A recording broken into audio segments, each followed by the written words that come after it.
up, y'all? What's up, y'all? And welcome back to the channel. First off, before you do anything, like, comment, subscribe. Yes. I'm telling you, if you want our ride or dies or you not want our ride or dies, please just put our stuff on rotate and on play and let all of it play.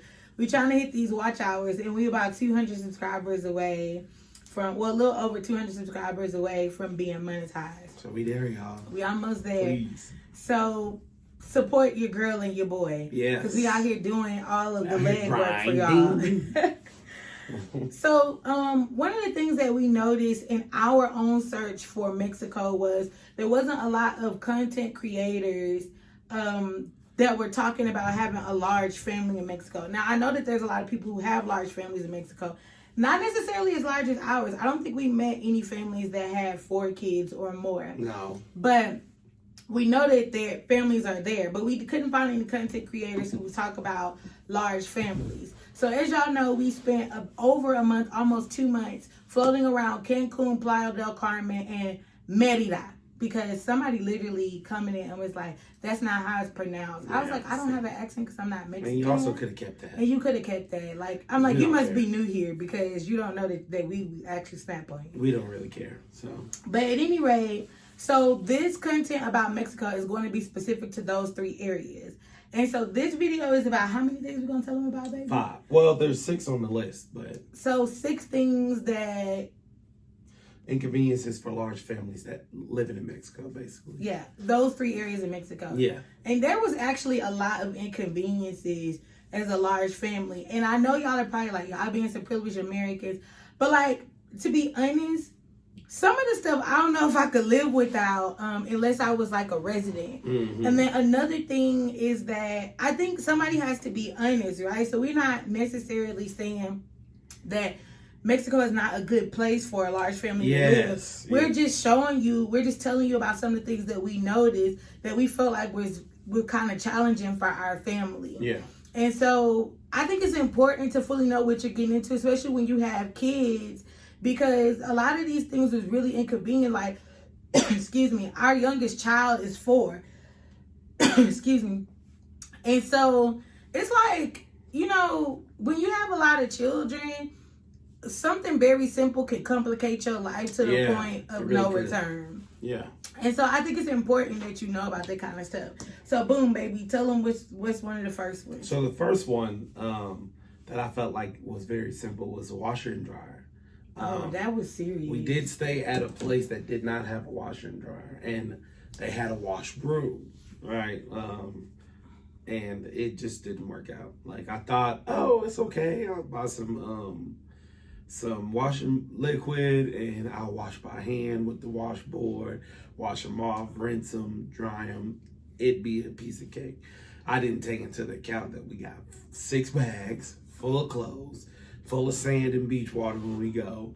Washing by hand is an extremely long process. Like, and the drying process. And then the drying process, because I actually, she had a room where it was just a washroom, and I'll insert a video here of him actually doing. So don't think we wasn't open minded, because we was like, okay, we can do that. I was like, I get down. I can't do it. Yeah. I'm sorry. So, but we were drying clothes for like 2 days because I thought, oh, just hanging them up, and I wrung them out, hanging them up in there, opening the window, letting the air. Like, no, that didn't know. Number 2, the clothes never really fully got like. They didn't feel clean. They didn't feel clean, and they didn't smell clean, obviously, because they still had a damp smell to them, like mildew. So, and then after a while, the clothes just started piling up, and I'm not hand washing clothes like 4 or 5 times a day. Like that's not, So I thought in my head, oh, this would be good. I could do that, and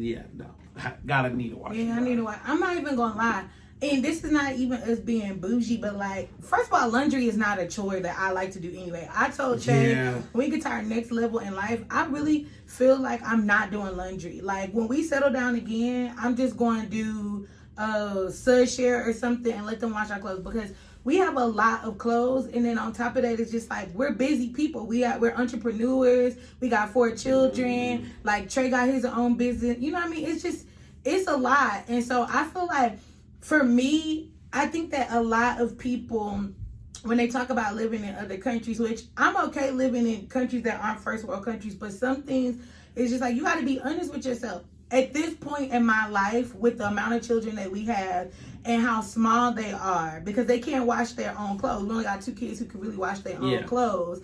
I can't live without a washer and dryer. I won't even get an apartment in the U.S. without a washer and dryer. Yeah, because it doesn't make sense. Because it doesn't make sense. Now, one thing that I will say is that if we would have decided to live there, I do feel like that the cost for washing clothes and a laundromat was really good for our size family. Because we did go. Yeah, because even as traveling right now, washing clothes at a laundromat, we don't have that much clothes. It's still like a lot more expensive than it was. I think we washed, and that was before we kind of dropped some stuff out. Because when we came back from Mexico, we put a little bit of our stuff in our storage. But it was like $12 for all of our clothes. And we had a little bit, like 2 loads. Right. And that's like to wash and dry.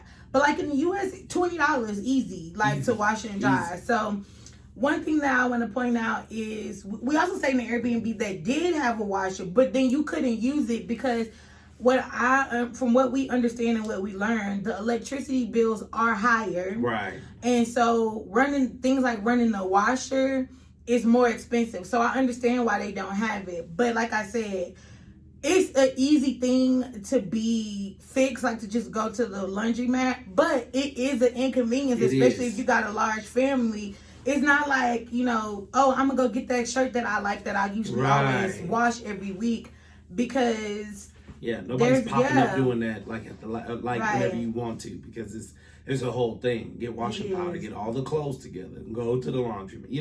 So it's just a process. So it's not nothing that I feel like is just super convenient. Like it's still an inconvenience when you gotta go washing. So one last thing is, because of that, I do feel like I've never been to a laundromat here in the U.S. with the premium service of them washing your own clothes. Like, they will wash your clothes, but I feel like when you do it in Mexico, it feels like luxury. Yeah. So that's a positive thing, and it's not that expensive. No, it's not. So that's a plus. So number 2. Okay, number 2 is central AC. That's another inconvenience. Now, let me not. Don't get me wrong, the houses are cool. Yeah. But again, because of the electricity bills, we was running into a lot of people being like, don't run the AC all day. But it's like, Mérida. It's hot. Like, it's hot. As a Texas girl, it is hot in Mérida. And so, it's like, don't run the AC all day. So a lot of times they'll be like, oh, we'll take extra money out if you run it all day or whatever. So my thing is, if you going somewhere and you hot all day, nobody want to come back home to a hot house. If you got everybody frustrated because they hot already, then they come home, you know what I mean? Yeah. And so then when we started looking at when we started working with our realtor, they were saying the same thing. Like, they don't run their air all day or whatever. And so for people like us who have large families, there's always somebody at our house. Again, we're entrepreneurs, so we spend a lot of time at home when we're not exploring. And so there's a different AC unit in each room, which can be convenient because, for 6 people, everybody want to have air. Right. Yeah, you know what I mean? But it's inconvenient because in the main areas, they don't want you running the air all day because it makes the electricity bill high. So I was like, not here for it. They use like the little are those called mini splits? Mini splits, yeah. They use like the mini splits. And they those work. Get down, yeah. They work. Yeah, they get down. But it's going to make your electricity bill higher. And so if you have a large family and you got one in every room, you got to think about the fact that your electricity bill going to be high. Yeah, so just keep that in mind. Number 3 is the water pressure. I felt like no matter where we went, the water pressure was just never quite right. There were some that was better than others, and there were some that was just like when we rented one Airbnb, it literally was like raindrops. Like a lot of them, but no. So it was like, and it was hot water, but then we went in one that was like a good water flow, but no hot water. So it never was like really one that I was like, oh yeah, like the water is busting. Mm-hmm. You know what I mean? Or the water pressure was good. So yeah, we just found some that was like really good, and there was some you really couldn't judge because we found some Airbnbs. I was like, oh, this is nice. It's like a villa, or like, y'all seen us on the rooftop one, and something like that. But then those were the ones that too sometimes had like not the greatest things, or we would find one that would be average, and we would be like, oh, the water pressure ain't gonna be it. But then theirs would be kind of good. You know what I mean? So you need to prepare for that. That's everywhere in Mexico. That they said, well, everywhere that we went. But a lot of the locals did say in the Yucatan Peninsula too that was really bad. But a lot of also people that moved within Mexico to like other states and other places in Mexico said that Mexico is like that too, like for the whole country. So you just need to understand, like, it's hard to choose some of these places. I guess like when you looking, I would say maybe turn on the water to see. That's probably one advantage when you go, but it's really hard to really decipher like which one is gonna have like the best, because we found something that was decent. Like it still wasn't the best, but it flowed well, like, but it wasn't like what we used to or what we, and then there was some that was just like, for real, we gotta take a bath. So it was like raindrop, literally. There was like raindrops. It was a rain shower, and it was like raindrop shower. So people live here, so it's not like, but we just telling y'all, the truth. Yeah. So we we managed it away. Yeah, of course. But if you're thinking about living somewhere long term, not having hot water for 6 people, it'd be like we was taking baths in ships or whatever. Because, and then it is an inconvenience, because at the end of the night, it's like, I just want to bust everybody bath out, get everybody in the bed, and you're not even really taking baths, because, I mean, there was another thing, too, where it was like, oh yeah, there was no baths. Was so like big. Like the baths were huge. We went to this one where this one lady had like oh my God, we were jacuzzi tub, and we excited. I was happy, because I was like, oh, we finna fill it up. We finna sit in here and just. So I'm gonna insert the video of the bath. It was beautiful, and me and Jay was like, we had got wild. We was just excited, right? But it wouldn't even, you couldn't even make a bath out of it because the water didn't really run like that. And then it didn't stay hot. And so I'm just thinking about everyday life. Like, these are not things you can manage. These are just inconveniences, right? So don't think we bagging on the country, because I understand it's not necessarily first world country. But in my mind, these are things that I couldn't figure out how I wasn't going to add stress to my life by doing this, because long term, I just felt like it would add a lot more stress to my life. And I'm already a mother and a 4 and wife and business owner and all of this stuff. And so, something that I feel like a lot of mothers do is they get people into the baths, like the older kids take baths, or for me, like I'll bathe my youngest 2, the older kids will take baths while I'm cooking. But you got to think, while you cooking, you also running water. Yeah. So another thing for me is like a lack of hot water while I'm washing my dishes I don't think it's something that I could really get used to. So it's like you can't really do the whole like cook and wash the dishes while you're also taking baths and stuff. And so it's a minor inconvenience, but that for me was like ruining my entire evening, because I had so much work to do, and schoolwork and work to do. And it was really clogging up my time because I couldn't, you know what I mean? And so I feel like part of that is like the American thought process of we need to move fast or whatever. But it's like, I do have to make money. And I really wasn't like enjoying that portion. Yeah. And the kids weren't either, because who want to take a cold bath or shower, right? Right. So it was a very, I feel like, humbling experience long term, because I've been out of the country several times, but not in the local way. Like my grandma is a very resort style traveler. Yeah. And so I think it was an humbling experience to be like living amongst. Yeah. And we had some really good times. But it's just, we just telling y'all the truth. Y'all know how we do. We just being honest, because we want people to understand. Like and with anything, it could be somebody moving to the U.S. from a country and can have all of this, but it's not gonna be Los Angeles and New York every day. You know what I mean? Like, it could not be the glitz and glamour. And they think we have over here. Everybody got a foreign car. And it could be LA and it could be New York, but you could be living in, the worst parts, or like the parts that's undesirable. So it's kind of the same thing. We go and see Mexico and people like, oh, Cancun and da-da. And it is, for the most part. It's beautiful. You get your lunch, like you do stuff. But of course, like there's inconveniences everywhere. So it's just like, we just want to let y'all land on that. You know what I'm saying? We're not bagging on the country. No, definitely not. I think it's definitely a decent place to live. Yeah. but we just being. You could get in some right spots. We did see some spots that I was like, okay, yeah, this could be. I could see us doing long term here. If you know what I mean. So you just have to be, mindful, open mind, because again, you in their country. You got to be at the mercy of what they got. Yeah. You can't control the uncontrollable. Agreed. So every place we went, we just took it. Oh no, really. Good water pressure, okay, cool. But is that gonna stop me from maybe washing dishes? Nah, I'm just gonna run it. You know what I mean? Like same thing with the washer and dryer. It's like no washer and dryer, cool. Forget it. Don't worry about it. I'll go back to hanging up clothes. I'm from the country, so that's what my grandma did for the longest before they built a washateria in her town. Was washed in her backyard, and then she had a clothesline and hung them up. Did that for years, like.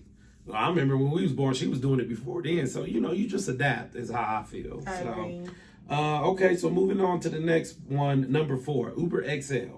This was a big one for me. This was a big one for me because what a lot of people don't tell you, what a lot of people are not saying in these videos, and I'm going to be honest, watching a lot of these videos, I do feel like they're glamorizing it and for their channel for the sake of content and not telling the whole truth. And I'm not saying that it's a black person because we had a good time. But I feel like you need to tell both sides. And so a lack of Uber XL, that's a serious thing because, yes, you can get into Mexico and you can be there for 6 months on just your U.S. passport. But unless you want to rent a car for a long term, for a large family, it's going to be pretty expensive.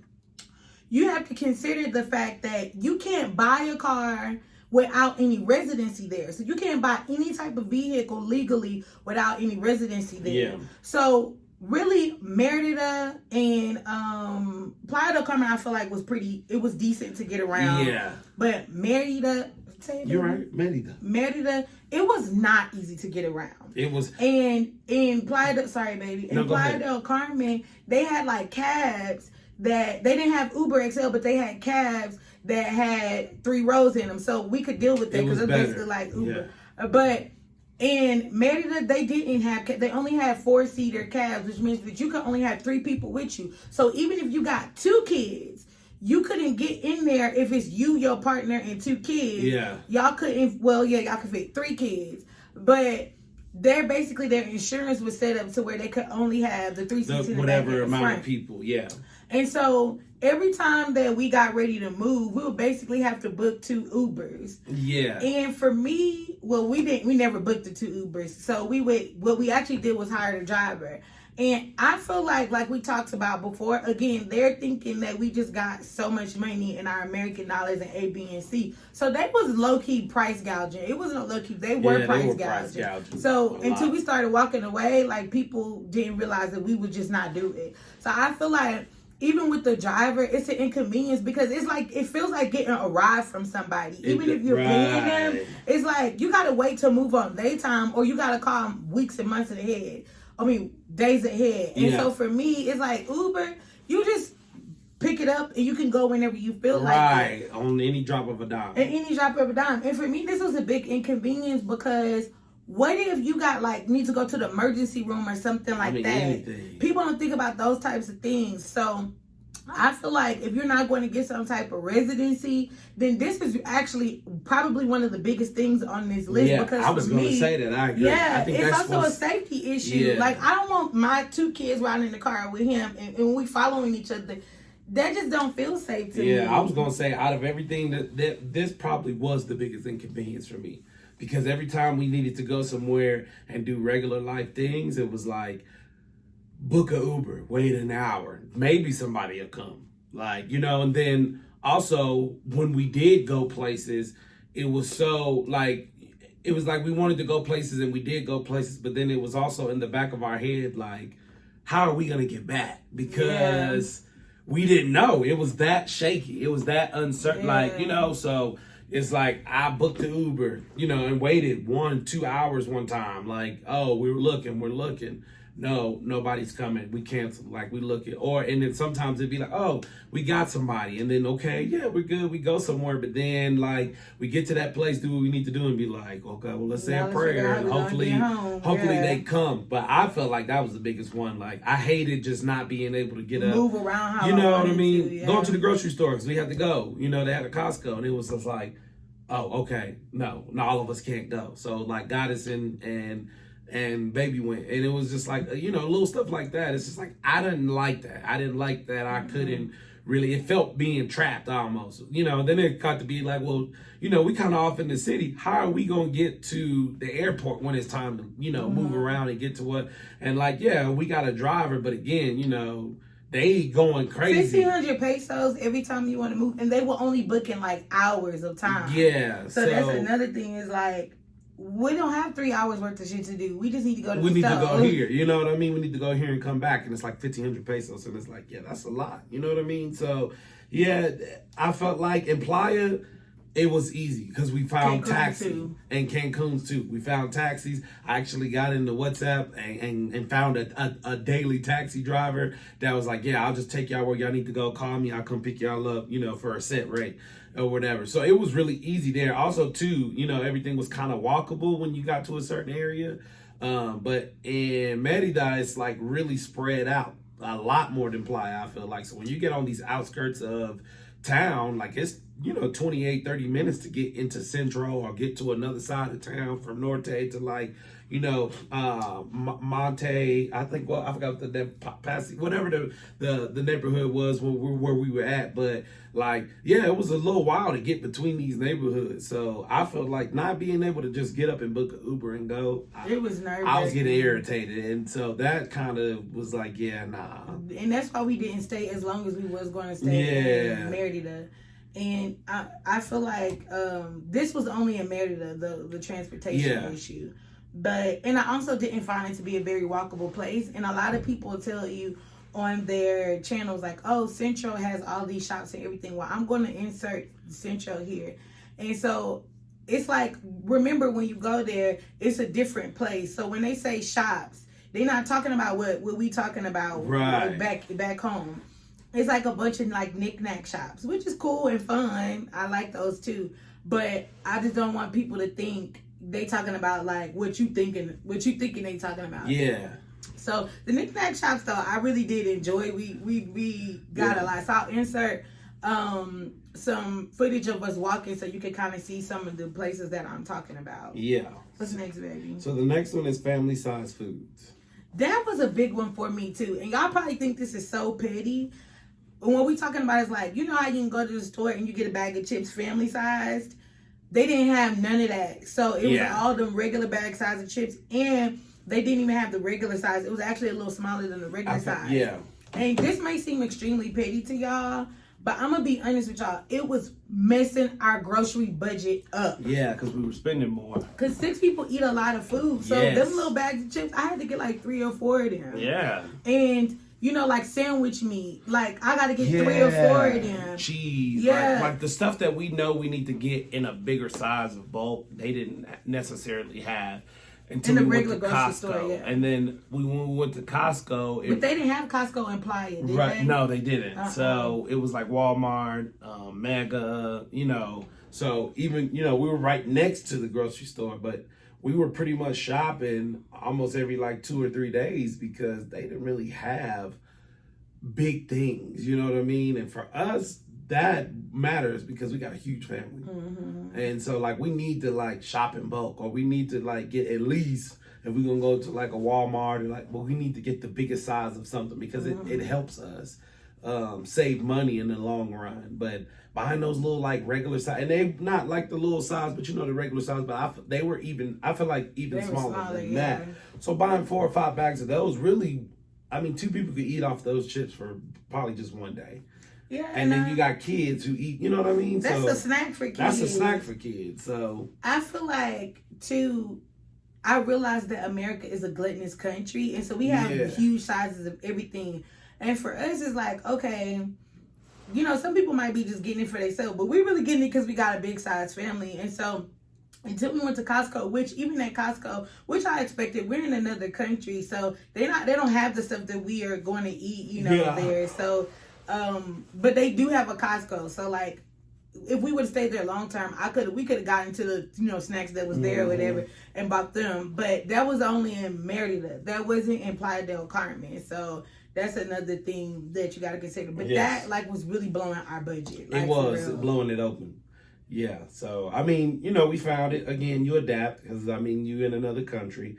It's not like we went out there and was trying to be privileged Americans. It's like we just understood. Okay, yeah, and even the kids, they were like, oh, they don't have, and I'm like, yeah, their portion sizes are different because they don't really probably eat a lot out here. It's just different standards. They got a whole different set of. You're right. We overindulge, which we do. I agree. We have some stuff that is just like, you don't need a 72 pack of whatever. You know what I mean? It's like, for one or two people. But we got it. We do need a 72 pack. But I'm saying most people don't. When these people got 2 and 3 people in their household and they buying a 72 pack of, cheese pack or whatever the case may be. I don't know. I'm just saying, it's like y'all don't really need all of that damn cheese. Most of that's gonna go to waste, right? Yeah. So but again, just giving y'all some insight for my people with the big families or anybody coming in any groups. It could be 6 of y'all all together, and y'all might be trying to plan on, all 6 of us go eat for the month. It's like you need to keep that in mind in certain places. So I agree. Okay, and then the last point is the lack of non-toxic products. So that was another big one too. Again, no, this one was really hard for me. I'm not even gonna lie, because we already know, like, it's not a black country, so there's no black care products. So that was the thing. That was something I was accustomed to. I was ready for that. I had 4-5 shampoos. Right? Yeah, we had a bunch. I had all my retouch all the soaps. All the soaps and everything. But I think what was hard for me is, like, I don't use, like, deodorants that have aluminum in them. Yeah. I don't use fluoride toothpaste. Yeah. I don't use soaps that have paraben. Like, we don't use toxic stuff. So it was kind of challenging for me because they didn't have none of that. Nothing. And I'm going to be honest, too. When I say they didn't have none of that, they didn't have the products I was accustomed to. But obviously all the stuff is in Spanish, so I don't know if the stuff had it in there or not. We couldn't get our translator to work on it. But, those are things I feel like you could get on Amazon and stuff. But it was kind of shaky on whether Amazon was or wasn't available. And so I haven't really, some people told me yes. Yeah, a lot of people did said yeah. But so I didn't do a whole bunch of research on that. But I feel like that was a big one for me because I'm real serious about, like, how we take care of our skin and body when it comes to health. And so not having that stuff was kind of nerve-wracking. Yeah. I mean, like, when we flew into New York, we were like, I was like, babe, we stayed in New Jersey, and I was like, I'm gonna go to the store. Everybody was like, please get this toothpaste. Yeah. Everybody felt like that. And that's I feel like normal for when you coming from another country you haven't had what you're used to. And I just felt so luxurious going into Walgreens, getting my native soap and deodorant and my Hello toothpaste and my hair oil, and it was magical. Yeah, and that one I'm like, I'm not gonna, y'all. That one not huge. I can get my grandma to send me. But I was gonna say I do understand though. Like we said, these disclaimers of like we understand it's another country, but I found better luck at the little shops, the people that were like, mom and pop shops. I found better, like we walk in there, because we ended up right before we left Playa, we went to this cafe, but it was like a cafe / like a holistic store. I won't even say a holistic store, but they had more of the good stuff, and they had like the deodorant. They had like some stuff that was. Everything was like free of toxins or free of parabens, and food. Stuff like that. So we found more luck there. So it's not like you not gonna find it. You gonna have to search, of course, but just if you are into that lifestyle where you're super non-toxic or you just very conscious about I feel like health chemicals and stuff was hard to find. It was. I'm gonna let you know it's gonna be hard. Yeah, the food as well. Now remember, like you can go to local markets. All that's organic because they grew it. You know what I mean? And I'll insert one of the local markets that we went to. But when it comes to like meats, organic meats and stuff, it's not. I didn't see a lot of that. But I feel like like he said, we're just telling y'all what's going to be different and what's going to be inconvenient. Right. I'm not saying you can't adjust to it. Yeah, of course. I'm just saying be honest with yourself about the stuff that you can't adjust to. So I think, if we had decided to live there long term, I would have just got a washer and dryer and just paid the water bill. You know what I mean? Right, But just things to consider, right? Because I feel like people keep selling this whole Mexico is so cheap and you can, you know what I mean? And it's all of these different things, which I'm going to be honest, in another video we're going to talk about it. I don't find it to be that much cheaper than the U.S., but I think, you know, for me, what I love the most is like the beach, being close to the beach. And so that's another reason why Mérida is out. We are going to spend the block on Mexico because we have some other places we want to hit. But I feel like Mérida is out because it's not close enough to the beach for me. I feel like if I'm going to live in another country, I want to be able to walk to the beach. Yeah, same. So, I'm not saying it's not doable, and I do think it's a great option. I think so too. But these are inconveniences that you'll have to think about, and some of these things I just was like, I'm not willing to, you know. And the water pressure was like a big thing for me, and a lot of people would probably be like, "Oh, well, you in another country?" I'm like, "Listen, honey, you see these? Yeah, I got real hair, 4 or 5 heads like this, including my own. Yes, and locks. We gotta have water pressure. It's just I don't even know. Things. I was so lost trying to figure out how to wash their hair. yeah. What the fuck am I doing right now? Yeah. Like I couldn't figure it out, and so I watched the videos, and we did get it done. But I already hate wash day as it is, and so I just feel like the lack of water pressure would just be a whole nother subject. Yeah, that would be that could be a whole video for sure. Yeah, I feel like that. For sure. Yeah, just keep an open mind. That's all I'm saying. Yeah, just understand. Keep an open mind. Adapt. Be able to adapt. Don't go out there acting like these privileged Americans or privileged people from other countries. You know, understand that you at the mercy of whatever resources they got, and understand that these people have been doing this for years, actually, and it's now it might be a little easier, but I couldn't imagine, you know, way back before any of this was even available. So just understand, like, they only got certain access to certain things. These places that we're talking about. These places, right, yeah. I think, too, I'm not opposed to adjusting in another country, right? Like, I'm not opposed to giving up my American luxuries or whatever. But I think for me, in order for me to do that, like, a place really got to feel like home. Yeah. And I just wasn't getting that feeling. Yeah, same.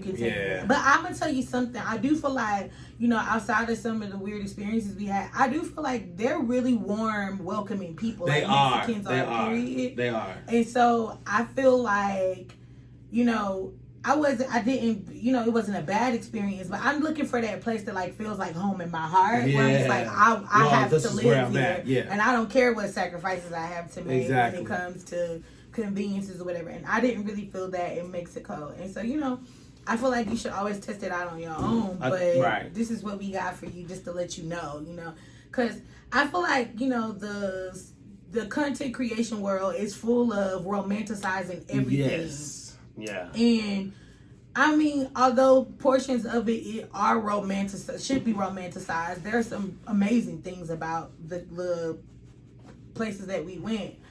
But then there's also things that you have to consider long term. And I think when you visit somewhere, you can't be, if you're thinking about moving out of the country, you can't be in a vacation mode type of mindset. You got to think about, and that's we really, really was focusing on, how would this feel if we had to do this every day for the next however long we decided to live here? Yeah. And just thinking about some of those things for 1 year, like a lease term, was like, I don't think I could do that. No. Like, just being real honest with myself, you know? Because, like, you don't want to take yourself from a place where you like, there's some things I don't like about this place, into another place where there's some things I really don't like about this place. You don't want to worsen the situation. So and so one of the things we have for advice is, after our experience in Mexico, we sat down as a family. We had a little family meeting, and everybody gave their top 3 things that they need to have in a place in order to have consider it for a home. Because I think if you have a large family, another thing to consider is that, like, it might feel like home to you or me, but it just feel like home to everybody. And can it meet everyone's needs? Yeah. And so making that list is important because it makes sure that nobody gets kind of lost by the wayside. Yeah. There's one other inconvenience that we did not put on here that I absolutely feel like needs to be put on here, and that's access to fast Wi-Fi. It's not always available. Yeah, not always. Oh, that was a good one. Yeah. It's not always available. It's hit or miss in some spots. Oh my God. This one right here was really bad for me because basically we're digital nomads. And Trey, he do a lot of like email and kind of like what he like emailing and like Virtual web assistants. searching. Yeah, so he does that too. virtual. He don't have to be streaming. But for me, I do a lot of virtual appointments while I'm streaming. And it was a hot ass mess in some of the places that we went to. And for school, it was kind of challenging too. So I think that's something that you got to consider because obviously if you're not a resident, you're going to have to make your dollars digitally. And if you're doing content creation like we're doing, blogging like we're doing, like I do with my holistic practice, another thing, that's really going to matter. Mm-hmm. You know, and then even if you're working like a 9 to 5 online, that internet is a real thing. Yeah. So another mindful thing to be, you just got to know. It's a hit or miss. Some spots. Yeah, so. It's a real hit or miss. And I think we'll do a video about what areas we found the best internet service. Yeah, that way we can kind of maybe point y'all in the right direction. You know what I mean? So yeah, that actually is a good idea. So anyways, we hope that the video helped you guys. If we missed anything or if you guys want to know about anything else, maybe not on the list, just comment it down below. And we'll let you guys know. We'll reply back. Make sure you like, comment, subscribe to the channel if you like this, if this is your first time here. For all my oldies and road dogs and just our family that's been with us, thank y'all. And then just share, y'all. Get it out to more of the people. We're really close on this road to 1K. We're really, really close. So we just appreciate y'all. Continue to help us out because it, lets us have more opportunities to pump more videos out for y'all. You know what I mean? So, and we're on our way. We're heading out here next Monday to country number 2. So we'll let y'all know what country we in fairly soon. I think we got like 3 or 4 more videos on Mexico. Yeah, we got a few more. Because we vlogged and got a lot of different stuff for y'all out there. So. Yeah, and we stayed in New York for an extended period of time. New York, New Jersey, we floated between the two. So we got a whole slew of content on that too. So it'll probably actually take y'all a while to catch up to country number 2. But follow me on Instagram here or the link down below. And that'll give you real time because that's why I put out real time. Right. And again, y'all, peace out.